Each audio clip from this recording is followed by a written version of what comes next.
Guys আজি আমার মা স্পেশাল বস্তু এটা বানাইছি পায়েস দেখছে যে মানুহ আইলো পায়েস নুকুলবই ভিডিও চাই নাকি ভিডিও চাই পেলাই ভিডিও কাটি দিম পায়েস মেকা পুরি চেগলি রাখলি আমার মাই গাইস আকো বস্তু বনবা নাজনে জানানে না মাংস ভালকে বনবা জানে না কিবা ভালকে বনবা জানে বেলেগে বলে খুব ভালো বুলি কয় এনো ঘৰৰ খাই খাই বেলেগুৰ একদিন খালিটো ভাল লাগা বুলি কবই দিছন আৰু কিনে জিভেত লাগাৰ নিচিনা লাগে নে আজি বইলাৰ কেনে হৈছে কি বলে বা আমাৰ মাই বইলাৰ বনাইছি আজি কেনে হৈছে ডাইলগ মাৰিছে অলপমান ভাল হৈছে দেই কিন্তু এটা কথা মানবা লাগবো পায়েস কিন্তু একদম স্পেশাল বনোয় আমাৰ মাই আমাৰ মান নিচিনা পায়েস কোনো বনবা নৰে 100% গ্যাৰান্টি কব পাৰো জানানে আমাৰ পে ই গাইস 3 চাৰবেৰ খালা খদুতে খদুছিনে দে আছে কৈছো খালো বলে কথা জি কেইবাৰ খাইছা দুইবাৰ নহল নেকি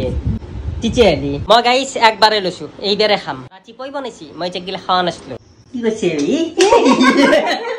ও গাইস দেখছে খদ কি খদ আমার এই কথা হাতে দি সরুটি আঙ্কে শুকরি আছে ও কি করি আছে ও মা তাও ভিডিও করবে যা আপনি ওই ইমান ভাল লাগছে মানে গাইস আমার পেয়ের খসাই আর ৰাতিপুৱা গলি নথলি এনাকে কছি মাক ইমান হক লাগি আছে কি ধুনিয়া পায়েস এনে দাম নেকি বঢ়িয়া কাম কৰিছে দেই তই আজি পেয়ে আমাৰ ভালকে খাওয়া দেখা পালো গাইস মোৰ জীৱন গতা ধন্য হৈ গেল।